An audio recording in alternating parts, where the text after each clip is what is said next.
Okay, raise your hand if you think you can be creative in both math and science. Okay, just as I suspected.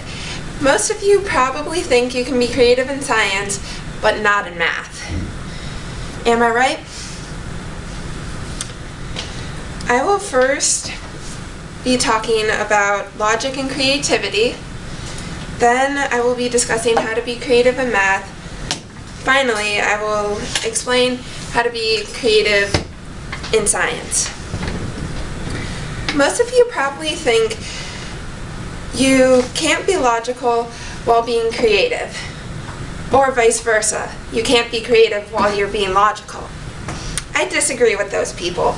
I think it is possible to be logical and still be creative. John Cleese, an actor and creativity researcher who delivered a speech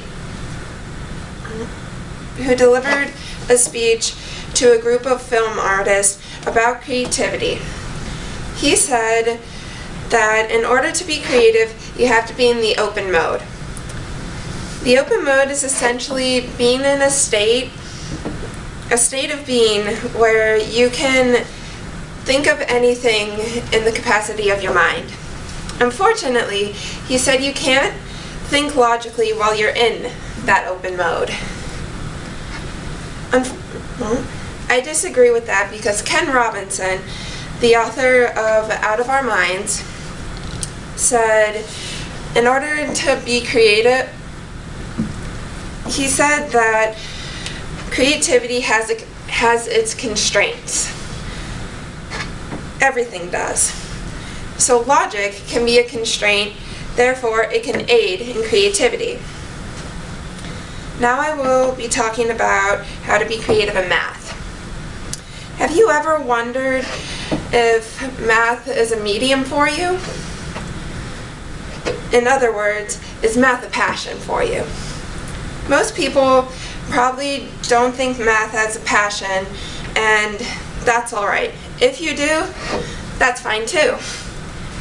Ken Robinson in Out of Our Minds also said if you find your medium, you will be able to be creative in it.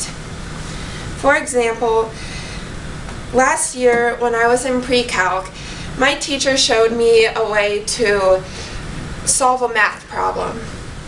I tried to solve that same math problem, but I found a completely different way to do that math problem.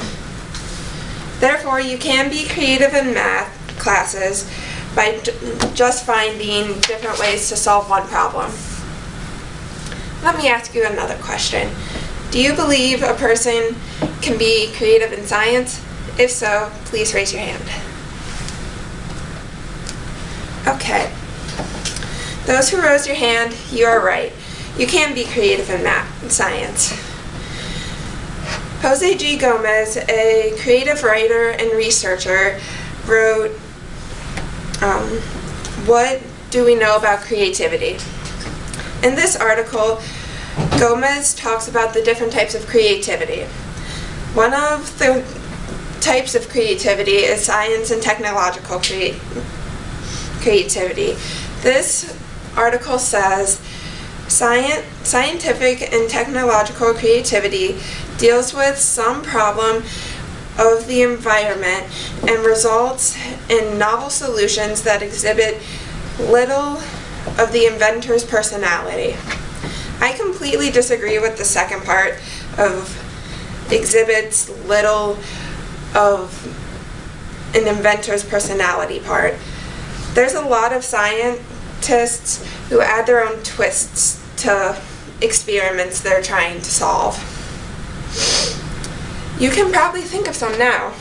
Like, for example, Albert Einstein. I have a last statement for each group here. Students, I challenge you to be creative in the classroom every single day. Teachers, I challenge you to make your classroom a friendly environment where you can be creative.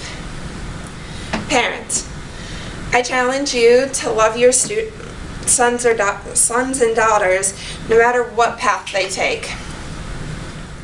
I have just discussed many topics, some of which are logic and creativity, how to be creative in math, and how to be creative in science. If you don't take anything else away from this talk, please take away my challenges in this. If you make being creative an important part of your daily life will become meaningful and you will have a sense of satisfaction. Thank you.